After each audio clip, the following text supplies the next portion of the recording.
Good morning students. देखो हमने class 11th में कॉम्प्लेक्स नंबर टॉपिक स्टार्ट किया था, जिसमें हमने कॉम्प्लेक्स नंबर के बारे में थोड़ा बहुत पढ़ा। ठीक है, और कॉम्प्लेक्स नंबर में ये सीखा कि दो जो सम्मिश्र संख्याएं हैं यानी कॉम्प्लेक्स नंबर है उन्हें जोड़ा कैसे जाता है। ठीक है, जोड़ने के बाद उसके गुणधर्म पढ़े। अब हम अगर व्यवकलन की बात करें, है ना, घटाने की, तो देखो दो सम्मिश्र संख्याओं का जो व्यवकलन है या घटाना है वो सेम ऐसे ही होता है जैसे हमने योग सीखा था, है ना। व्यवकलन की बात करें या घटाने की बात करें, है ना, व्यवकलन, तो दो सम्मिश्र संख्याओं का व्यवकलन, माना Z1 और Z2 दो सम्मिश्र संख्याएं हैं और सम्मिश्र संख्याएं किस में उपस्थित होंगी? कॉम्प्लेक्स नंबर यानी कैपिटल सी में। देखो मैंने Z1 Z2 दो संख्या ले ली और बिलोंग्स टू, मैंने समुच्चय पढ़ाया ना आपको, बिलोंग्स टू का मतलब ये किसके सदस्य हैं? सी में से लिया गया है। अगर मैं बात आपसे पूछूं कि दो, क्या ये एक सम्मिश्र संख्या है? बिल्कुल है। देखो सम्मिश्र संख्या होती है वास्तविक प्लस काल्पनिक, तो ये वास्तविक ही तो है, ये रियल पार्ट में है ना। तो 2 प्लस आयोटा 0 क्या बन गई? कॉम्प्लेक्स, है ना। तो प्रत्येक वास्तविक संख्या एक सम्मिश्र संख्या होती है, ये याद रखना है। ठीक है ना। और सम्मिश्र संख्याएं जरूरी नहीं कि वास्तविक हो, क्योंकि वास्तविक और काल्पनिक मिलके आपकी सम्मिश्र संख्या बना रही है। तो मैंने ये लिख दिया Z1 Z2 किस में है? सी में। अगर मैं Z1 की जगह ये लिख के चलूं कि माना Z1 क्या बराबर है? x1 plus iota y1। ठीक है, और इसी तरह से Z2 बराबर लिख दूं x2 प्लस आयोटा y2। तो इन दोनों का व्यवकलन यानी घटाना क्या होगा? तो जब मैं इन दोनों को घटाऊंगा, ठीक है, तो ये व्यवकलन की संक्रिया देखो, आप Z1 माइनस Z2 करेंगे तो क्या आएगा? x1 प्लस आयोटा y1 और माइनस लिख देंगे x2 प्लस आयोटा y2। अब देखो x1 plus iota y1 minus के x2 और माइनस के आयोटा y2। अब ये दोनों एक साथ लिख लूं, x1 माइनस x2, इन दोनों में से क्या कॉमन आ जाएगा? आयोटा, तो प्लस के आयोटा कॉमन ले लिया, y1 माइनस y2। तो ये क्या बन गई आपके पास? ये वास्तविक भाग, ये काल्पनिक भाग। तो वास्तविक और काल्पनिक भाग आ गया, इसका मतलब क्या आ गया? Z1 माइनस Z2 एक सम्मिश्र संख्या आ गई, एक सम्मिश्र संख्या होगी। इसका मतलब यह है कि जब हम दो संख्याएं ऐसी ले कॉम्प्लेक्स नंबर में और उनका व्यवकलन करें, उन्हें घटाएं, तो भी आपको एक क्या प्राप्त होता है? कॉम्प्लेक्स नंबर ही प्राप्त होता है। तो इसके गुणधर्म सेम है जैसे हमने योग के लिए पढ़े थे। ठीक है, तो ये समवर्तता नियम का पालन करेगा। अच्छा, Z1 माइनस Z2 क्रम विनिमय है क्या? ये बताओ। देखो पहला नियम था समवर्तता, तो ये पालन करता है ना। Z1 minus Z2 it is belongs to complex number. कब? प्रत्येक Z1 Z2 belongs to C के लिए। देखो इस चिन्ह को कहते हैं प्रत्येक, ईच। ठीक है, ये उल्टा ये होता है, इसका मतलब होता है प्रत्येक। ठीक है, तो each Z1 Z2 belongs to C, ये आपके समझ में आ गया होगा। अगर प्रत्येक Z1 Z2 C में है तो उनका अंतर भी किस में होगा? कॉम्प्लेक्स नंबर में। ये समवर्तता नियम है। दूसरी बात करें क्रम विनिमय नियम की, क्रम विनिमयता, तो क्या ये व्यवकलन संक्रिया जो है वो क्रम विनिमय होती है? Z1 माइनस Z2 बराबर होता है Z2 माइनस Z1। देखो 2 माइनस 3 करो और 3 माइनस 2 करो, सेम है नहीं है ना। यहां माइनस 1 आएगा, यहां प्लस 1 आएगा, और माइनस 1 और प्लस 1 बराबर नहीं होते। इसका मतलब Z1 minus Z2 does not equal to Z2 minus Z1। मतलब ये हुआ कि व्यवकलन संक्रिया, ठीक है, सम्मिश्र संख्याओं के लिए क्रम विनिमय नियम का पालन नहीं करती। नेक्स्ट, साचार्यता, तो साचार्यता नियम का भी पालन नहीं करेगी। ऐसा थोड़ी है किसी में से भी कुछ भी घटा दो। ठीक है, तो Z1 minus Z2 minus Z3, ठीक है, does not equal to Z1 minus Z2 minus Z3। आप ऐसा नहीं है कि किसी को भी घटा दें। ठीक है, तो ये सब अलग अलग बातें हैं। फिर अगर आप बात करें, है ना, समवर्तता, क्रम विनिमयता, साचार्यता, तत्समक, तो तत्समक की बात करें आप, है ना, तो तत्समक तो मिल जाएगा। Z का तत्समक क्या मिलेगा? Minus Z। ठीक है, और माइनस Z का क्या मिलेगा? Z। तो तत्समक हो जाएगा इसका 0 ही आएगा तत्समक। ठीक है, आप Z में से क्या घटाएं, Z1 में से या Z में से क्या घटाएं कि वापस Z ही आए, तो वो क्या होगा? 0। तो योग के लिए भी तत्समक 0 होता है और व्यवकलन के लिए भी तत्समक 0 ही होगा, 0 प्लस आयोटा 0। ठीक है, 0 प्लस आयोटा 0। प्रतिलोम की बात करें तो प्रतिलोम अगर आपके पास जेड है तो माइनस जेड आएगा, और माइनस जेड है तो जेड आएगा, ये प्रतिलोम। तो ये व्यवकलन था सेम योग की तरह, है ना। तो इसमें कुछ बातें आपको ये समझनी है कि माइनस व्यवकलन कभी भी क्रमविन्मय में नहीं होता, सचौर्य नियम का पालन नहीं करता, ठीक है। तो ये चीजें थी जो इसमें आपको समझनी थी।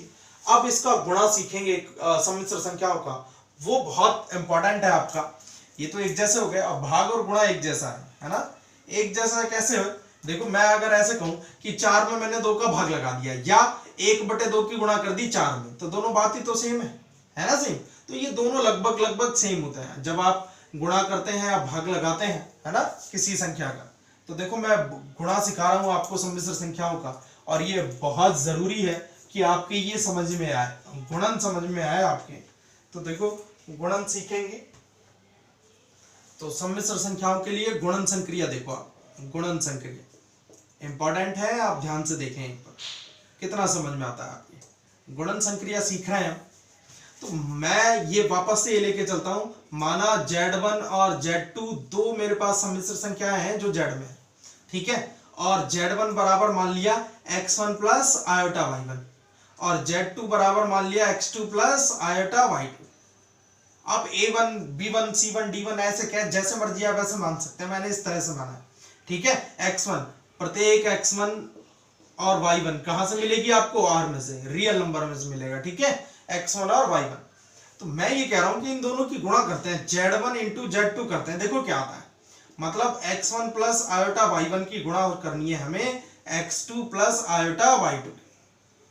चलो गुणा करते हैं। गुणा कैसे होगी, पहले अवयव की पहले अवयव से, है ना। x1 की x2 से करो, क्या आएगा x1 x2। इसी तरह से पहले अवयव की दूसरे अवयव से करेंगे, क्या आएगा, प्लस के आयोटा x1 y2। ये समझ में आ गया होगा आपके। नेक्स्ट इसकी इससे करेंगे, अब दूसरे अवयव की पहले अवयव से करेंगे, कितना आएगा, प्लस के आयोटा x2 y1, और आयोटा की आयोटा से गुणा करेंगे तो आयोटा स्क्वायर y1 y2। अच्छा आपको पता है आयोटा स्क्वायर किसके बराबर होता है, आयोटा के बराबर होता है अंडर रूट में -1, और आयोटा स्क्वायर किसके बराबर होता है, -1 के।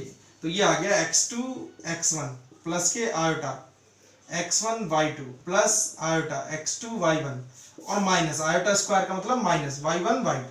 चलो इन दोनों को एक साथ लिख लेते हैं, x1 x2, है ना, एक ही बात है, x2 x1 गुणा देखें माइनस के y1 y2, और प्लस आयोटा कॉमन ले लो x1 y2, ठीक है, और प्लस की x2 y1, ये आ गया। तो देखो ये पहला वाला जो भाग है ये वास्तविक संख्या कहलाएगा, और दूसरा वाला जो भाग है वो क्या कहलाएगा, काल्पनिक भाग। तो Z1 Z2 आपके पास वापस से क्या आ गया, सम्मिश्र संख्या आता है Z1 into Z2 belongs to C, complex में आ गया, सॉरी Z लिख दिया क्या, C आएगा, है ना, complex. Z1 Z2 complex number में से लेके चले, यानी सम्मिश्र संख्याओं में से लेके चले थे। तो Z1 इंटू Z2 भी किस में आ गया, कॉम्प्लेक्स नंबर में। इसका मतलब ये हुआ कि दो सम्मिश्र राशियों का गुणनफल भी एक सम्मिश्र राशि होता है, ठीक है, ये आपके समझ में आ गया होगा। तो देखो गुणन संक्रिया हमने सीखा कि जब हम दो सम्मिश्र संख्याओं का गुणा करते हैं तो आपको एक सम्मिश्र संख्या ही प्राप्त होती है। इसके बाद देखो इसके गुणधर्म सीखे हम। तो पहला गुणधर्म वापस से समृद्धता का गुणधर्म है, और वो यही कहता है, पहला गुणधर्म देखें, इसका गुणधर्म पहला है समृद्धता नियम या गुणधर्म। तो वो क्या कहता है कि यदि Z1 और Z2 आप कॉम्प्लेक्स नंबर में से लेके चले और इनका गुणनफल Z1 इंटू Z2 भी कॉम्प्लेक्स नंबर में आ जाए तो फिर वो समृद्धता नियम का पालन करता है। चलो दूसरा है क्रम विनिमयता। क्रम विनिमयता तो क्या क्रम विनिमय नियम का पालन करता है, Z1 इंटू Z2 बराबर होता है क्या Z2 इंटू Z1, बिल्कुल सही बात है ना, कि Z1 इंटू Z2 2 इंटू 3 करो या 3 इंटू 2 करो सेम आता है। तो क्रम विनिमयता नियम का पालन करता है, ठीक है, समझ में आया। गुणन के लिए जो सम्मिश्र संख्याएं हैं वो क्रम विनिमय नियम का पालन करती है। तीसरा है साचार्यता। तो ये साचार्यता नियम का भी पालन करती है, क्योंकि तीन संख्याओं को आप किसी भी क्रम में गुणा करें, है ना, कोई फर्क नहीं पड़ने वाला, Z2 Z3, ठीक है। तो या Z1 Z2 को गुणा करके फिर Z3 से कर ले, तो आपकी मर्जी आए जैसे गुणा करें आप, कोई फर्क नहीं पड़ता, इसलिए गुणा सचार्य नियम का पालन करता है किसके लिए, कॉम्प्लेक्स नंबर के लिए। नेक्स्ट 4 है तत्समक।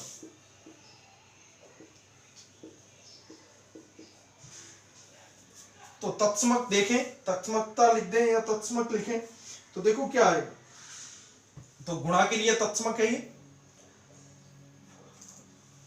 जेड एक सम्मिश्र संख्या है, इसमें किस संख्या की गुणा करें कि जेड ही आ जाए, तो सीधी सी बात है एक की, है ना। तो इसका मतलब 1 प्लस आयोटा 0, एक का मतलब है 1 प्लस आयोटा 0 क्या कहलाता है, तत्समक संख्या कहलाती है। किसके लिए, गुणन के लिए। तो गुणा के लिए तत्समक जो संख्या है वो क्या होगी, 1 या फिर 1 प्लस आयोटा 0। अब बात करें, है ना, गुणन के लिए तत्समक था ये, गुणन तत्समक। अब बात करते हैं गुणन प्रतिलोम की। किसकी, गुणन प्रतिलोम की। ये गुणन प्रतिलोम क्या है, मतलब जेड में किसका गुणा किया जाए कि 1 आ जाए, है ना। तो जेड में किसका गुणा किया जाए, 1/z का, सीधी सी बात है। या फिर इस 1/z को ऊपर लेके जाएंगे जेड इनवर्स, तो जेड इंटू जेड इनवर्स किसके बराबर होता है, 1 के। या फिर जेड बराबर क्या लिख सकते हैं, 1/z, जेड इनवर्स बराबर जेड का भाग लगा दो। तो जेड इनवर्स क्या है हमारा, गुणन प्रतिलोम। तो जो ये गुणन प्रतिलोम है वो किसके बराबर होता है, 1/z के। समझ में आया आपके।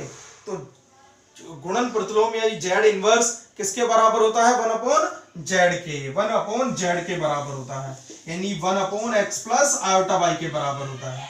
तो इसे है ना, जब जैसे हम कहते हैं ना रूट नीचे नहीं छोड़ते, इसी तरह से x प्लस आयोटा को नीचे नहीं छोड़ते, इसका परमेयीकरण कर देता है। परमेयीकरण कैसे करते हैं पता है, विपरीत चिन्ह से ऊपर नीचे गुणा करके, ठीक है, पढ़ा है ना आपने परमेयीकरण।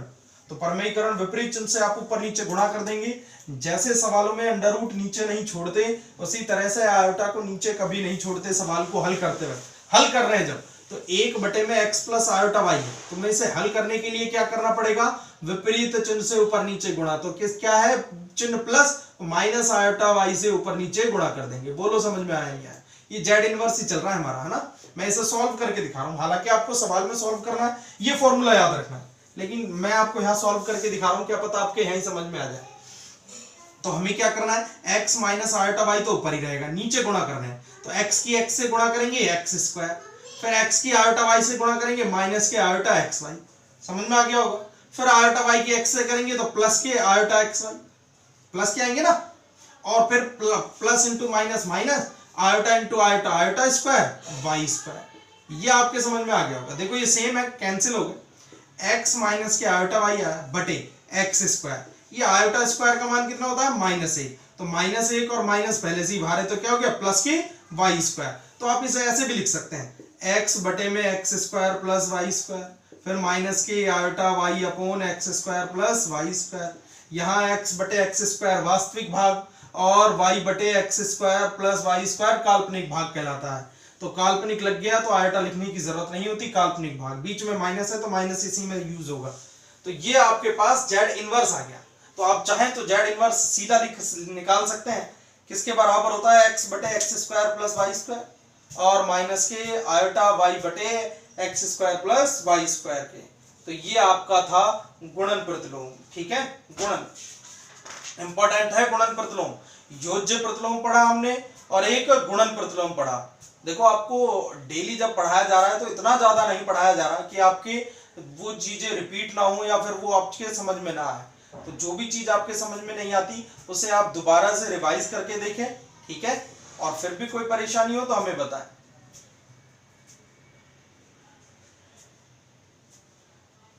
अब इसका लास्ट संक्रिया हम सीखेंगे। देखो 4 संक्रियाएं थी हमारी, योग हो गई, व्यवकलन हो गई, गुणा हो गई और अब भाग रह गई। तो ये भाग की और करते हैं। तो भाग की संक्रिया देखो डिवीजन की, है ना, Z1 और Z2 के लिए। तो भाग की संक्रिया और देख लेते हैं। इसके बाद इसकी कुछ 2 प्रॉपर्टी हम वो पढ़ेंगे और फिर इसके सवाल देखेंगे एक आध कि आपके ये कॉम्प्लेक्स नंबर कितना समझ में आया। कोई भी टॉपिक के ऊपर अगर आप सवाल नहीं करते और वो ठीक है आपके सवाल अच्छे से समझ में आ गए तो इसका मतलब टॉपिक भी समझ में आता है। तो भाग संक्रिया देखो आप, भाग संक्रिया क्या है। तो मैंने अभी अभी आपको बताया ना कि अगर मैं Z1 Z2 कॉम्प्लेक्स नंबर में लेके चलूं C में और Z1 बराबर x1 प्लस आयोटा y1 और Z2 बराबर मान लो x2 प्लस आयोटा y2, है ना, तब Z1 बटे Z2 क्या होगा वो बताना है। तो Z1 बटे Z2 होगा x1 प्लस आयोटा y1 बटे x2 प्लस आयोटा y2। ठीक है, इनटू में। अब देखो मैंने कहा ना आयोटा नीचे नहीं छोड़ते, तो मैं इसे सॉल्व करूंगा तो नीचे वाले चिन्ह का विपरीत चिन्ह से ऊपर नीचे गुणा कर दूंगा, तो फिर x2 माइनस के आयोटा y2 की गुणा कर देंगे ऊपर और नीचे। ये समझ में आ गया होगा आपके क्यों कर दिया, ठीक है, क्योंकि आयोटा नीचे से हटाना है और हटाने के लिए विपरीत चिन्ह के ऊपर नीचे गुणा कर देता है। तो x1 की x2 से गुणा करो, x1 x2, फिर x1 किससे करेंगे माइनस आयोटा x1 y2, फिर इसके इससे करेंगे प्लस के आयोटा x2 y1। देखो x पहले होता है इसलिए मैंने हर एक चीज में x पहले लिखा है गुणा में y बाद, और वैसे कोई दिक्कत नहीं है आप y1 पहले लिखे x2 बाद में लिखे, क्यों, क्योंकि गुणा हमेशा क्रमविन में होता है, ये बात आपने सीख ली, गुणन क्रमविन में होता है, क्रम का कोई फर्क नहीं पड़ता गुणा में। और लास्ट में लिखेंगे माइनस के आयोटा स्क्वायर y1 y2, और बटे लिख देंगे आप x की x से गुणा करो x2 का स्क्वायर, ठीक है, फिर x2 की इससे करेंगे तो माइनस के आयोटा x2 y2, फिर आगे करेंगे तो प्लस के आयोटा x2 y2, और माइनस के आयोटा स्क्वायर y2 स्क्वायर, ये करेंगे। अब ये तो आपस में कैंसिल हो गए, x1 x2 और आयोटा स्क्वायर का मान कितना होता है -1, तो प्लस के y1 y2, यहां देखो प्लस आयोटा कॉमन ले लो, है ना, या माइनस के आयोटा कॉमन लोगे आप, माइनस के आयोटा, तो यहाँ क्या बचेगा x1 y2, फिर माइनस के x2 y1। ये माइनस क्यों आया, क्योंकि आपने माइनस कॉमन ले लिया, प्लस में प्लस होता है दो माइनस, माइनस इंटू माइनस, ठीक है, दो माइनस होता है प्लस में, बराबर होता है ये प्लस, तो जब एक माइनस आप बाहर ले लेते हो तो एक माइनस बच जाता है, तो एक माइनस मैंने बाहर ले लिया, एक माइनस बच गया, बटे लिखेंगे आप x2 का स्क्वायर और प्लस आयोटा स्क्वायर का मान -1, तो प्लस के y2 का स्क्वायर। अब इन्हें अलग अलग करके लिख दे आप, है ना, x1 x2 प्लस के y1 y2 बटे x2 का स्क्वायर प्लस y2 का स्क्वायर, और माइनस के iota x1 y2 minus x2 y1 बटे x2 का स्क्वायर प्लस y2 का स्क्वायर। तो ये हो गया हमारा वास्तविक भाग और ये हो गया काल्पनिक भाग z1 बटे z2। इसका मतलब z1 बटे z2 भी एक सम्मिश्र संख्या आई जो कि कॉम्प्लेक्स में स्थित है। तो आप इस तरह से भाग संक्रिया को भी प्रयोग में ला सकते हो, ठीक है, तो ये आपके समझ में आ गया होगा। एक लास्ट है अपना निरसन नियम। तो देखो सम्मिश्र संख्याओं के लिए निरसन नियम कैसे काम करता है वो और सीखें।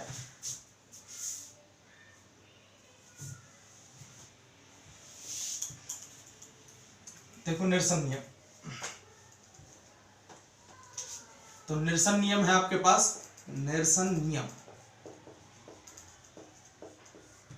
z1 इंटू में z3 बराबर z2 इंटू में z3। तो देखो आप है ना दक्षिण निरसन नियम कहते हैं इसे, क्या कहते हैं, दक्षिण निरसन नियम। ये देखो ये काट दिया आपने, z1 किसके बराबर है z2 के। इसी तरह से अगर आप z3 इंटू में z1 बराबर z3 इंटू में z2 करें तो अब ये वाम निरसन नियम हो गया, वाम की तरफ से है ना, उल्टे हाथ की तरफ से काट दिया तो इसे कहते हैं वाम निरसन नियम। तो ये वाम निरसन नियम से भी z1 बराबर z2, तो ये निरसन नियम का पालन करता है। कॉम्प्लेक्स नंबर आप इस तरह से इसे काट के लिख सकते हैं, सॉल्व कर सकते हैं इसे, ठीक है। तो ये चीज आपकी हो गई। अब आपने जो चीज पढ़ ली है वो देखे आप, सम्मिश्र संख्याएं पढ़ ली, उसके बाद ठीक है आपने सीखा कि कॉम्प्लेक्स नंबर लिखते वक्त नीचे आयोटा नहीं छोड़ते। अगर आपके पास 1 आयोटा है तो मुझे इसे सॉल्व करना पड़ेगा, किससे, आयोटा के ऊपर नीचे गुणा करके। आप चाहें तो विपरीत चिन्ह से ऊपर नीचे गुणा कर सकते हैं, प्लस का है तो माइनस से गुणा कर ले, ठीक है। तो माइनस से गुणा करोगे तो माइनस के आयोटा आएगा बटे माइनस के, ये माइनस का आएगा, और iota into iota, iota square. Minus के आयोटा स्क्वायर किसके बराबर होता है, माइनस का आयोटा, आयोटा स्क्वायर का मतलब माइनस आयोटा, माइनस माइनस क्या हो गया प्लस, तो प्लस का 1 हो जाएगा, तो माइनस के आयोटा बटे प्लस का 1 आ जाएगा, ठीक है, समझ में आ गया। तो देखो आपके इतना समझ में आया कि नीचे आयोटा नहीं छोड़ते। दूसरा आपने योज्य प्रतिलोम सीखा। योज्य प्रतिलोम होता है जेड का योज्य प्रतिलोम, अगर आप जेड का योज्य प्रतिलोम निकालें तो कितना आएगा -z, ठीक है। नेक्स्ट आपने गुणन प्रतिलोम सीखा। गुणन का प्रतिलोम क्या है, योज्य प्रतिलोम, गुणन प्रतिलोम। जेड का गुणन प्रतिलोम होता है जेड इनवर्स, और वो किसके बराबर होता है, 1/z के। तो जेड इनवर्स बराबर 1/z के, ठीक है। तो इसके एक आध सवाल कराता हूं, फिर इसके और भी हैं कि आप संयुग्मी सम्मिश्र संख्या कैसे लिखेंगे, है ना, और सम्मिश्र संख्या का मापांक कैसे लिखेंगे, वो हम थोड़ा बाद में सीखेंगे। उससे पहले कुछ एक आध सवाल करते हैं, ठीक है, तो ताकि आपको ये समझ में आए कि कैसे करना है। अच्छा एक चीज और देखें, दो सम्मिश्र संख्याएं बराबर होती हैं यदि उनके वास्तविक भाग के और काल्पनिक भाग के बराबर होंगे। ठीक है, तो सम्मिश्र संख्याओं के बारे में एक चीज और सीख लें आप कि दो सम्मिश्र संख्याएं बराबर कब होती हैं। x प्लस आयोटा वाई अगर बराबर हो a प्लस आयोटा b के, तब x a के बराबर होगा और y b के बराबर होगा। ये और सीखे। देखो वास्तविक भाग के और काल्पनिक भाग के बराबर होता है यदि दो सम्मिश्र संख्याएं बराबर दे रखी हो तो। ठीक है, तो ये आपको ये चीज और समझनी है। x प्लस आयोटा वाई अगर a प्लस आयोटा b के बराबर है तो x बराबर a और y बराबर b होगा। चलो मेरे पास एक पहला सवाल है, आप खुद करेंगे इन सवालों की। अगर समझ में नहीं आए तो फिर आप, मैंने कहा ना कि हमें बताएंगे ताकि हम अगली वीडियो में आपको ये चीजें सिखा सकें, पर मुझे लगता है कि आप खुद कर लेंगे इन सवालों को, है ना। पहला सवाल है कि माइनस के 5 आयोटा, है ना, और इंटू में आयोटा बटे 8, ये एक सवाल है। इसे a प्लस आयोटा b के रूप में व्यक्त करना है। a प्लस आयोटा b के रूप में व्यक्त कीजिए। तो कैसे करेंगे आपको पता है ना, इन दोनों की गुणा कर लेंगे। ठीक है, तो इन दोनों की गुणा करेंगे और आयोटा इंटू आयोटा स्क्वायर हो जाएगा। ठीक है, और आपके पास आएगा 5 आयोटा स्क्वायर का मान -1 प्लस के 5 बटे 8 आएगा। तो 5 बटे 8 को आप क्या लिख देंगे, 5 बटे 8 प्लस आयोटा 0, ये आंसर होगा इसका। ठीक है, नेक्स्ट है, इसी में दूसरा सवाल है कि अगर मैं एक सवाल दूं माइनस के आयोटा 2 आयोटा और माइनस के आयोटा बटे 8 का होल क्यूब, इसे भी a प्लस आयोटा b के रूप में लिखिए। तो अब आपको गुणाई करनी है और कुछ करने की जरूरत नहीं पड़ेगी, है ना। चलो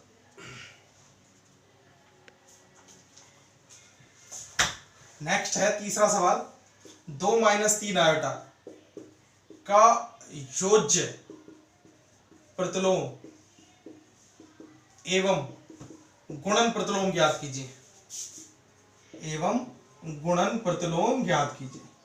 तो अब योज्य और गुणन अभी इतनी देर से समझा रहा हूं, आपके समझ में आ गया होगा ना। योज्य में आगे माइनस से गुणा कर देंगे और गुणन के लिए 1 बटे में कर देंगे। लेकिन देखो फिर 1 बटे में आयोटा नीचे आएगा, तो आयोटा नीचे हटाने के लिए 2 प्लस 3 आयोटा को ऊपर नीचे गुणा कर देंगे। ठीक है, चलो अच्छा एक और सवाल है मेरे पास कि 4x प्लस के आयोटा 3x माइनस के y बराबर है 3 प्लस आयोटा माइनस के 6। ठीक है, दोनों बराबर है। x और y ज्ञात कीजिए, x और y का मान ज्ञात कीजिए। तो कैसे करेंगे, मैंने अभी आपको एक चीज समझाई थी कि दो सम्मिश्र संख्याएं बराबर हो तो उनके संगत अवयव बराबर होंगे। वास्तविक भाग के, यानी 3 बराबर होगा 4x के और 3x माइनस y किसके बराबर होगा, -6 के। तो आप आसानी से निकाल लेंगे। x की वैल्यू तो आपके समझ में आई गई होगी, 3 बटे 4 हो जाएगी, y की वैल्यू और निकाल लेंगे। ठीक है, अच्छा एक और सवाल है मेरे पास, आयोटा की घात माइनस के 35, इसका मान और ज्ञात कीजिए। मान ज्ञात कीजिए, कैसे ज्ञात करेंगे, 4 के गुणज से, 1 बटे में ले जाएंगे फिर 4 के गुणज से करेंगे। तो ये 5 सवाल है। अगर आपके ये कॉम्प्लेक्स नंबर समझ में आया जितना आपको पढ़ा है तो आप ये सवाल करके देखेंगे। ठीक है, और इसके बाद हम पढ़ेंगे सम्मिश्र संख्याओं के लिए, मैंने भी कहा ना, जब सम्मिश्र संख्याओं के लिए संयुग्मी संख्या और उसका मापांक, ये हम अगले वीडियो में देखेंगे।